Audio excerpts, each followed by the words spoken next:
Olá, meu querido, minha querida, Deus abençoe a sua vida, que hoje seja um dia especial para você e para toda a sua casa, que a graça, a paz e o amor do Senhor esteja presente.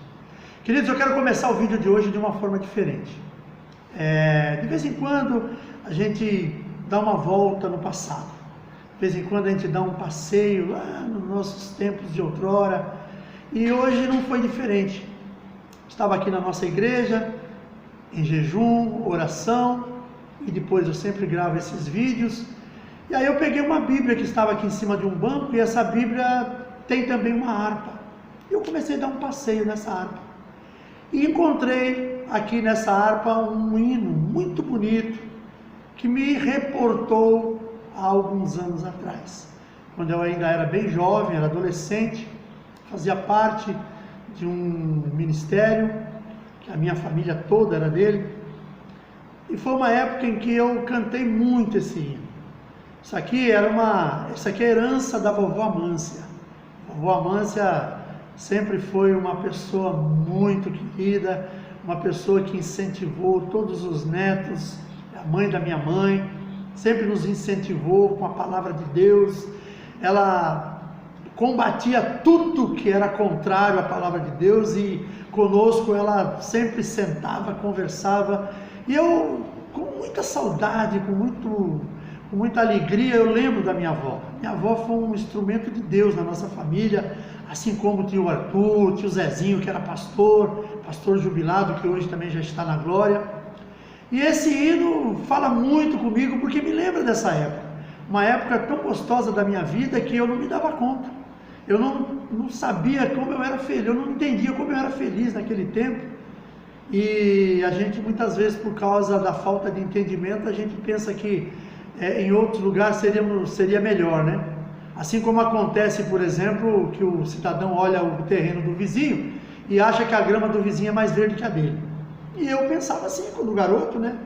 E naturalmente o garoto é muito fácil de se perder, e foi uma época da minha vida que aconteceu. Mas voltando aqui para o hino, eu quero começar esse vídeo de hoje cantando esse hino. Eu não sei o que você vai achar, porque não é minha praia. Eu sempre gostei de música, mas não tenho esse talento todo. Eu acho bonito, tem pessoas aí que cantam fantasticamente.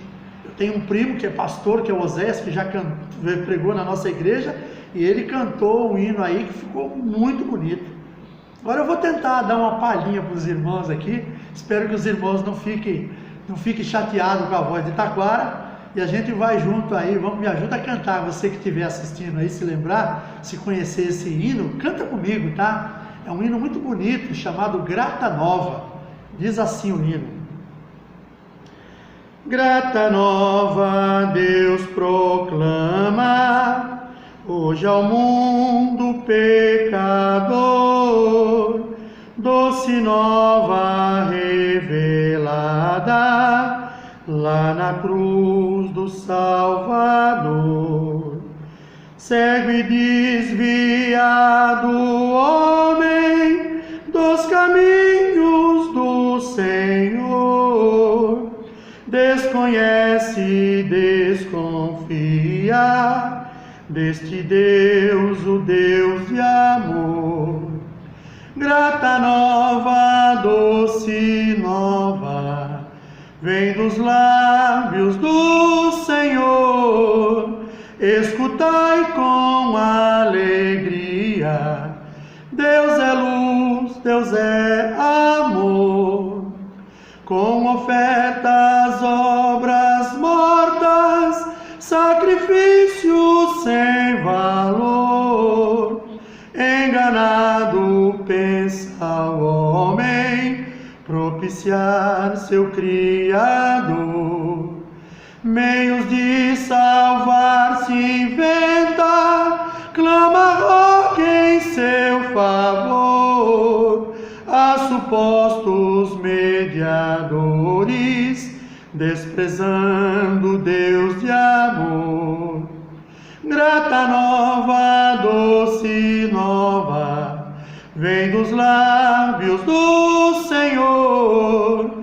Escutai com alegria, Deus é luz, Deus é amor, luz divina resplandece, mostra ao triste pecador que na cruz estão unidos a justiça e o amor.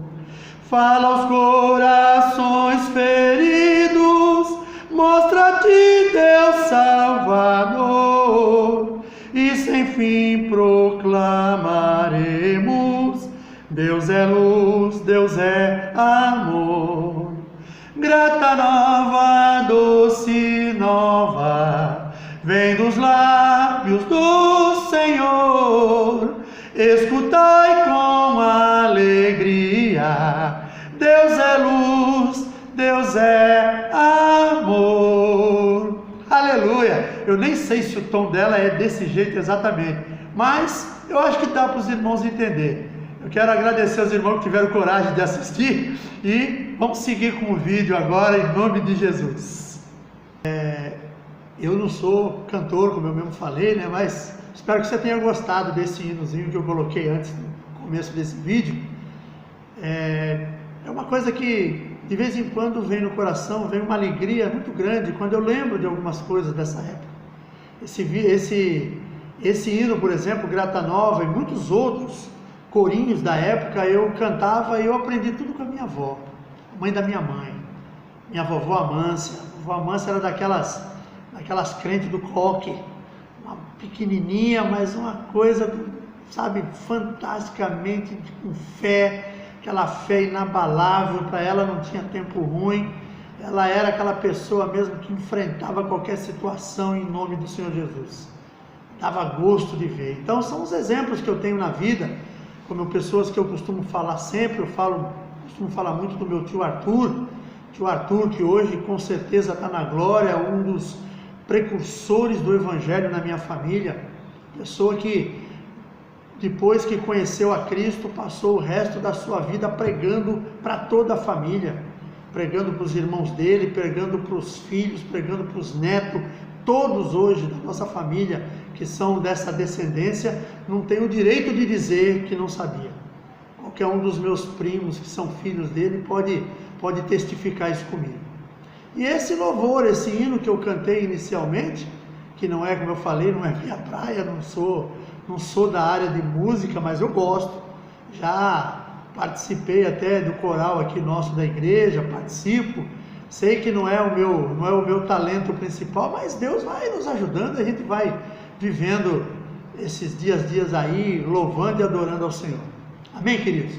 Eu queria agora entrar no momento da nossa palavra, e hoje eu queria falar um pouquinho sobre libertação, um libertação da alma, para a gente entender. Tivemos um congressozinho, um seminário, recentemente aqui na igreja, foi muito bom, aprendemos muito.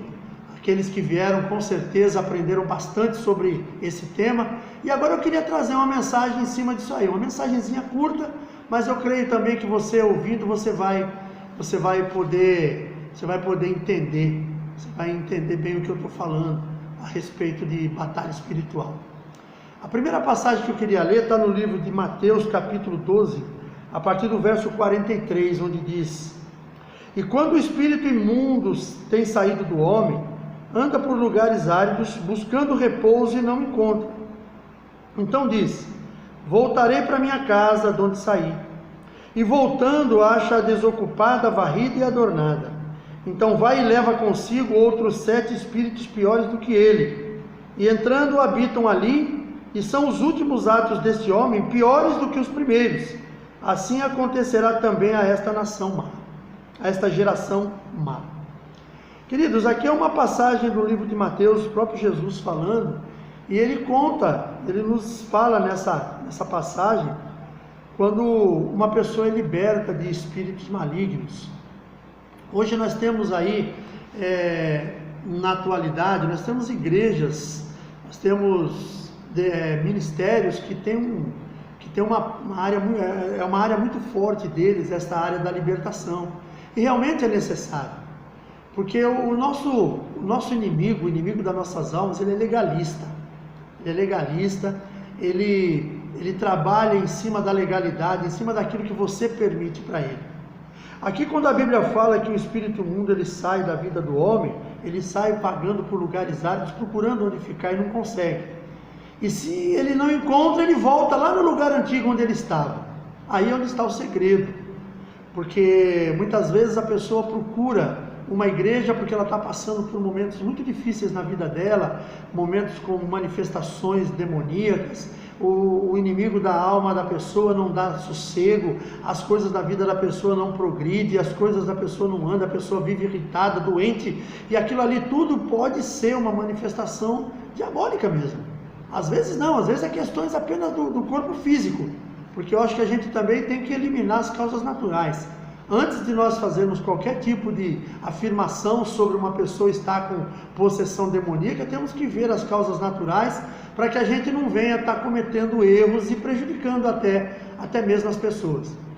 Então, é necessário primeiramente você eliminar as causas naturais. Você vê aquela pessoa que ela está vivendo, quais são os motivos. Porque às vezes a pessoa também coloca a culpa no diabo e o diabo não está por trás daquilo ali. Ele está esperando uma oportunidade, mas o maior culpado é a própria pessoa. A pessoa gasta muitas vezes além daquilo que ela ganha e depois ela diz que o diabo está acabando com as finanças dela. A pessoa vive num mundo, sabe, totalmente fora da realidade e acha que o diabo está destruindo. Então nós precisamos eliminar as causas naturais, como eu falo, primeiramente. Agora, quando a pessoa realmente descobre que ela tinha um problema possessivo, ela tinha um problema de possessão na vida dela, o inimigo das nossas almas estava agindo diretamente dentro dela, e ela procura por uma igreja, ela procura por um povo essas igrejas que trabalha com libertação, que trabalha com, vamos dizer assim, com expulsão mesmo, que expulsa demônio, que muitas vezes o mundo lá fora não acredita muito nisso, e para o diabo isso é excelente, saber que tem pessoas que não acreditam nele. Para o diabo isso aí é fantástico. Ele fala, poxa, enquanto não estão acreditando em mim, eu estou tranquilo, eu vou trabalhando, fazendo a minha parte. Então existem pessoas que talvez por causa de algumas situações não acreditam que o diabo realmente faça tudo isso, não acreditam que o inimigo das nossas almas possa fazer o que ele faz, destruir a pessoa como ele destrói. E isso para o inimigo das nossas almas é um prato cheio, é uma maravilha ele pensar, enquanto as pessoas pensam assim. Mas tem também um outro detalhe, a pessoa pensa que, poxa, eu preciso ser livre, e aí ela busca por uma igreja onde lá o pessoal ora, o pessoal unge, o pessoal faz campanha e acaba expulsando mesmo aquela entidade ruim que está sobre a vida daquela pessoa. Só que daí aquela pessoa fala assim, bom, agora eu estou livre, agora eu vou viver tranquilo, sem nenhum problema. Ela esquece de um pequeno detalhe, isso que nós vemos. O inimigo das nossas almas, ele põe coisas ruins na sua vida e na minha vida, e quando nós rejeitamos, ele até espera um pouquinho o tempo passar para ver como é que você vai se comportar. E aí você, naquele lugar onde o inimigo das nossas almas estava colocando as coisas ruins, ele percebe que você tirou ele e não colocou mais nada. O que ele vai fazer? Daqui a pouco ele está voltando para lá. Daqui a pouco ele vai voltar novamente naquele lugar, e é o que está dizendo aqui na palavra de Deus. Quando ele descobre que você deixou vago o lugar onde ele estava, a casa está limpa, arejada, ele fala, tá pro jeito que eu queria. E aí ele vem e traz outros 7 piores do que ele. É isso que nós temos que tomar um cuidado especial. Querido, quando você descobrir, se você descobrir que você tem alguma coisa que está te incomodando nessa área, na área espiritual, isso pode ser um demônio. Porque o demônio, ele nem sempre ele vai se manifestar como as pessoas dizem que como eu já vi em algumas sessões na televisão, em algumas coisas na televisão que aparecem, que os caras entrevistam o demônio, inclusive. Eu sou contrário a esse tipo de coisa. O demônio é mandar ele para correr e acabou.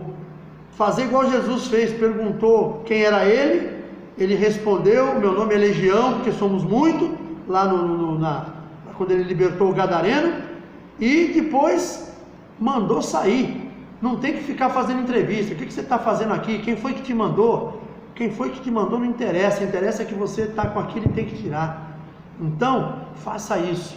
Só que quando você perceber, quando você fizer isso, que o demônio for tirado da sua vida, você tem que colocar alguma coisa naquele lugar. E o que você vai colocar naquele lugar? Você vai colocar Jesus. Que quando ele entrar naquele lugar, mais nada vai ocupá-lo. Aquele espaço que estava ocupado antes, que já deveria estar sendo ocupado por Cristo, e não estava sendo ocupado por um inquilino desonesto. Agora, quando você tirou aquele inquilino, coloca o verdadeiro dono daquele lugar para habitar ali, que é Jesus. Que aí nós vamos estar livres de passar por essas situações. Se não, querido, sabe o que vai acontecer? Ele vai trazer outros 7 piores do que ele, quando ele perceber que aquele lugar que ele estava, você tirou ele, você cancelou o contrato dele naquele momento, mas deixou espaço aberto. E ele não precisa de convite, ele invade. Se ele encontrar uma brecha na porta, ele vai passar. O nosso Jesus, acima de todas as coisas, ele é educado.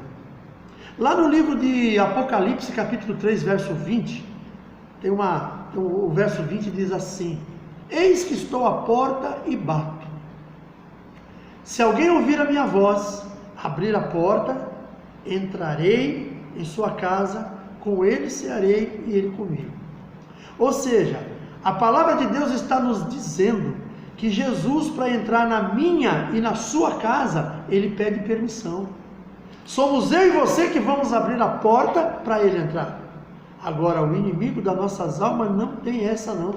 Ele entra sem convite, ele entra sorrateiramente. Quando você vai perceber, ele já está instalado. E é igual invasão. Invasão, quando você vê aí, muitas vezes áreas que são invadidas, as pessoas entram sem autorização, constroem o que querem construir para morar dentro, e depois que ela se instala, você não consegue mais tirar com facilidade. É assim na questão espiritual também. Quando você permite que algo ruim entre dentro de você, para você tirar se torna mais difícil. Então nós precisamos tomar esse cuidado, precisamos nos cuidar, para que o inimigo das nossas almas não venha se alojar em nós. E aquele que teve esse desprazer de ter algo da parte do outro lado alojado dentro dele, quando se viu livre daquilo ali, precisa tomar a providência urgente de convidar Jesus para habitar naquele lugar. Porque se aquele lugar ficar vago, a Bíblia diz bem claro aqui, então ele diz assim: voltarei para a minha casa de onde saí. Ou seja, ele vai voltar para aquele lugar aonde ele saiu. E qual a surpresa dele quando ele chega? Vazio, totalmente vazio.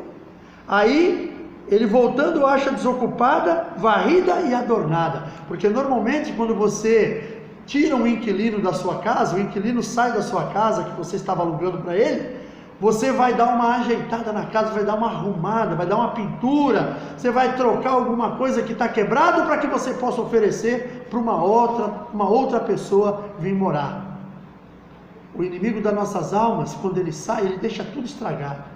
Aí você vai e arruma aquele momento, arruma o interior. Você já não tem mais aquele desprazer de estar aquele imundo morando ali. E aí você vai e arruma tudo. Você, como a Bíblia fala, você varre a casa, você adorna, ou seja, você enfeita, deixa a casa bonita. Para quê? Para que se você não colocar Jesus naquele lugar, o inimigo volta. O inimigo volta. E quando ele voltar, vai ser igual da primeira vez. Ele não vai bater na porta pedir para você se pode entrar. Ele vai descobrir que aquilo que ele deu, o lugar que ele deixou todo transtornado, você ainda cuidou e arrumou. Só que você não colocou outro morador. Aí ele faz o seguinte: peraí, eu vou levar também mais alguns comigo. E ele leva mais 7 piores do que ele. E aí muitas vezes, se a pessoa, aquele espírito maligno que estava dentro da pessoa, era envolvimento com prostituição, aí vai vir envolvimento com droga, envolvimento com crime, envolvimento com a mentira, com a injustiça, sabe? Vem todas essas coisas ruins junto, até chegar no momento da perdição total, que a pessoa fica largada nas mãos da rua, sabe? Pessoas vai procurar esses moradores de rua que estão aí fora. Faça uma entrevista com eles, converse, e você vai ver que a maioria deles tem família. A maioria deles não vive com a família porque não querem, porque não aceitam. Eu conheci uma pessoa, eu não cheguei a conhecer, mas um amigo meu que trabalhávamos juntos lá no Cais, em Santos. Nós trabalhávamos juntos, e esse menino é um evangelista fantástico. E ele vivia conversando com todas aquelas pessoas que viviam dormindo ali naquela faixa de Cais. Um dia ele conheceu um senhor. Esse senhor devia ter uns 60 e poucos anos de idade, aposentado. E esse senhor morava ali no Cais. Dormia numa cabaninha que ele fazia encostado num daqueles muros da transportadora. E aí foi saber, aquele homem era aposentado, falou: poxa, mas caramba, você é aposentado, mora aqui? Ele falou que ele tinha família numa cidade vizinha, e que uma vez por mês, quando ele recebia o dinheirinho dele lá do INSS, ele trocava de roupa, porque ele tinha um lugar lá onde ele guardava umas roupas limpas, tomava um banho, pegava um trocado, punha no bolso, vinha visitar a sua filha, o seu genro e os seus 2 netinhos. E aí quando ele vinha, ele trazia uns presentes, passava 2, 3 dias na casa da filha, e depois ia embora e voltava para essa vida que ele levava. E aí o rapaz, amigo meu, perguntou: mas por que você faz isso se você tem família? Por que você não mora com a sua filha, ou pelo menos mora lá perto que ela possa te ajudar? Ele falou: não, eu quero fumar minhas maconhas em paz, quero cheirar minhas poeiras em paz, quero fumar meu crack em paz, não quero filha, não quero genro, não quero neto no meu pé. Você acha que isso aí é o quê? Isso é uma escravidão. E essa escravidão é um demônio na vida da pessoa. Às vezes a gente fala isso, as pessoas falam que nada, é vício, é sem vergonha. Tudo bem, a pessoa começou do nada, começou numa baganinha de maconha, começou num copinho de pinga, e mais tarde se tornou alcoólatra, mais tarde se tornou um viciado. Isso para o diabo é facinho. Eu falo: agora eu vou manter ele, eu mantenho isso aí na vida dessa pessoa. E é isso que ele faz. E aí essas coisas acontecem porque quando você se livra, se você não se conter, se você não colocar alguém para morar naquele lugar onde o inimigo estava habitando, ele vai voltar e vai trazer 7 piores. E aí sabe o que vai acontecer? Me acompanha aqui no livro de 2 Pedro, capítulo 2, 19, diz assim: prometendo-lhes liberdade, sendo eles mesmos servos da corrupção, porque de quem alguém é vencido, do tal se faz também servo. Ou seja, todas essas pessoas que são usuárias de droga, vivem no mundo da prostituição, que vivem em muitas situações desse tipo, elas acham que são livres. A Bíblia nos diz aqui que prometendo-lhes liberdade, ou seja, o inimigo das nossas almas vai prometer liberdade para você, vai dizer: olha, tu não vai viver debaixo de regras não, você vai ser livre, você vai fazer o que você quiser, você tem direito, você pode, você deve. E aí a pessoa acredita que o inimigo das nossas almas está certo, e ela vai e faz isso, e ela começa a fazer aquilo que aquela entidade está ensinando. E aí quando acontece que esse inimigo volta, quando eu li anteriormente que ele volta com 7 piores, olha o que acontece: portanto, se depois de terem escapado das corrupções do mundo pelo conhecimento do Senhor e Salvador Jesus Cristo, forem outra vez envolvidos nelas e vencidos, tornou-se-lhes o último estado pior do que o primeiro.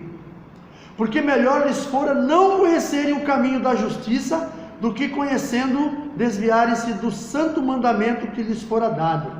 Deste modo sobreveio-lhes o que por um verdadeiro provérbio se diz: o cão voltou ao seu próprio vômito, a porca lavada ao despojadouro de lama. Sério isso? Isso é sério. Queridos, não é brincadeira.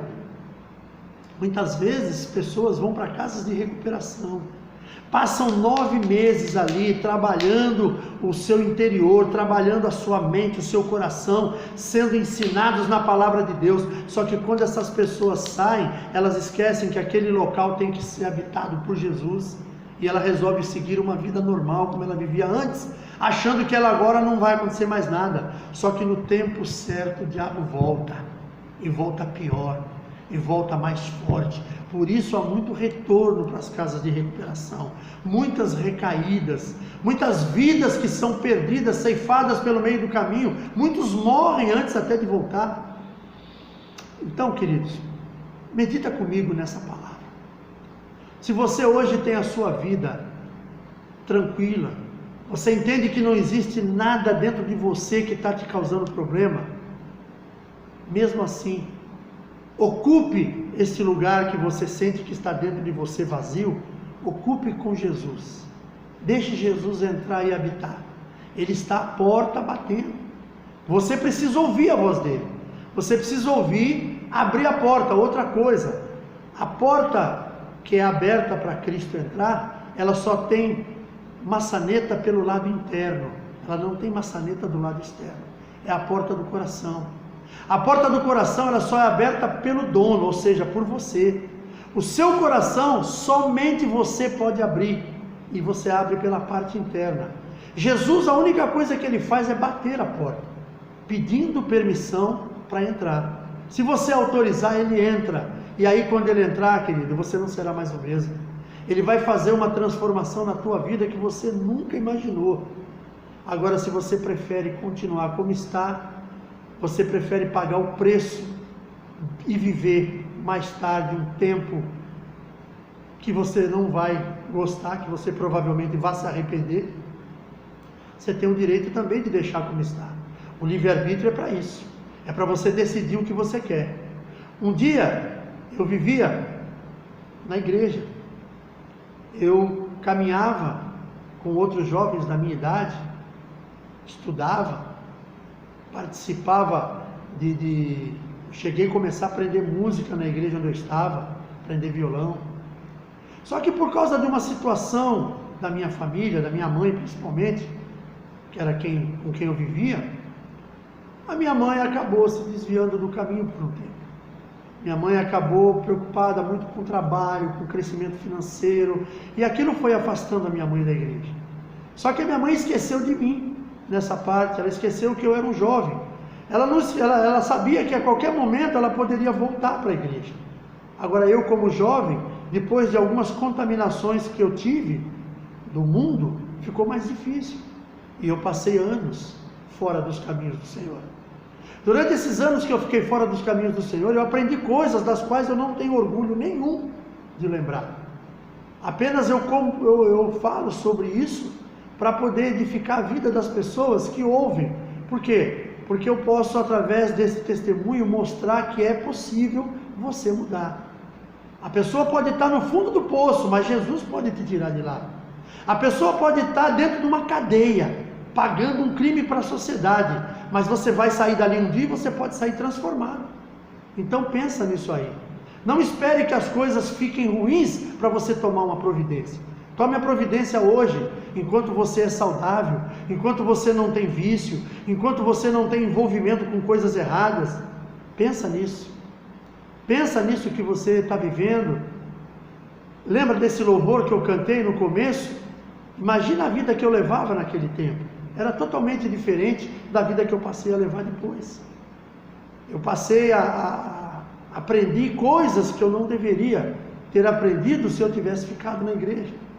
Eu conheço pessoas que da minha época estão até hoje, que são pessoas bem-sucedidas. Eu não vou dizer que eu estou mal-sucedido, não, graças a Deus, Deus prosperou a minha vida, mas eu tive que lutar muito, eu tive que correr, claro, Deus não vai prosperar ninguém fora do trabalho. Mas mesmo assim, as coisas para mim poderiam ter sido mais fáceis.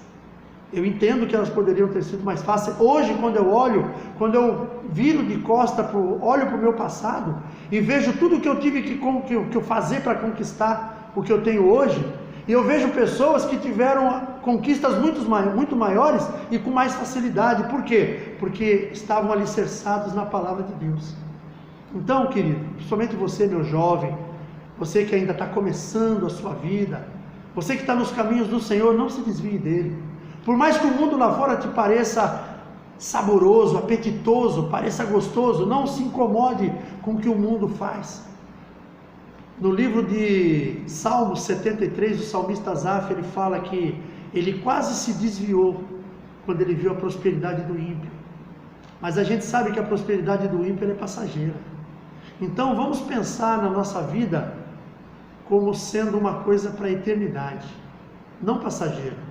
Passageiro nós estamos nessa terra, somos peregrinos nessa terra e um dia vamos estar morando na glória com o Senhor. Mas enquanto nós estivermos aqui também, vamos aproveitar as coisas boas que Ele tem para nós. Porque a terra, o mundo, ele tem muitas coisas ruins, mas tem muitas coisas boas que o Senhor preparou para nós ainda em vida. Então vamos aproveitar isso. Que Deus abençoe, queridos. Eu quero convidar você que está me ouvindo até agora, que você feche seus olhos nesse momento. Eu quero orar com você e depois vamos fazer as nossas considerações finais. Amém? Pai querido, em nome de Jesus, venho mais uma vez te louvar, te adorar, te agradecer por tudo aquilo que o Senhor tem feito em nossas vidas. Obrigado, papai, por hoje sermos livres, sermos libertos de todas essas coisas que o mundo tem lançado sobre nós. Eu peço também, Senhor, liberta o meu irmão que está ouvindo esta mensagem neste momento. Liberta, Senhor, aquele que também está assistindo, mesmo que não seja cristão, mesmo que não seja um servo de Deus, mas que o Senhor possa, através desta palavra, tocar no seu coração, para que ele possa compreender que precisa haver uma mudança. Que o espaço vazio que há dentro destas pessoas possa ser ocupado pelo Senhor Jesus. Que a sua mente e o seu coração sejam ocupados pela sua palavra, Pai. E que o nome do Senhor seja sempre louvado e adorado através das suas vidas. Que tudo seja para a glória do teu nome. Que a mão do Senhor esteja presente onde quer que cada uma dessas pessoas esteja. Que a paz do Senhor Jesus seja presente em cada uma das nossas famílias. É o que eu te peço neste momento. Te agradeço, te louvo e te glorifico em nome de Jesus. Amém, queridos? Olha, eu fico muito feliz de ter você aqui comigo. Continue acompanhando o nosso canal. Deixe o seu like. Se você ainda não está inscrito, se inscreva no nosso canal. Começamos um dia desses aí, já passamos dos 100 inscritos. E você que não foi inscrito, se inscreva. Indique esse canal para os seus amigos, para os seus companheiros, para os seus colegas. Vai muito nos ajudar. Talvez dentro de um breve tempo nós vamos ter a oportunidade de estar fazendo aí o canal ao vivo, quando a gente tiver aí os mais de 1000 inscritos. Eu sei que é uma meta muito grande. Tem igrejas muito maiores que com certeza já estão até próximos disso. Nós ainda estamos engatinhando, mas eu conto com a sua colaboração. Que Deus abençoe a sua vida. Volto a repetir, deixa seu like, deixa seu comentário, se inscreva no canal e beijo no coração. Que Deus abençoe a sua vida. Até o próximo vídeo, se Deus assim permitir.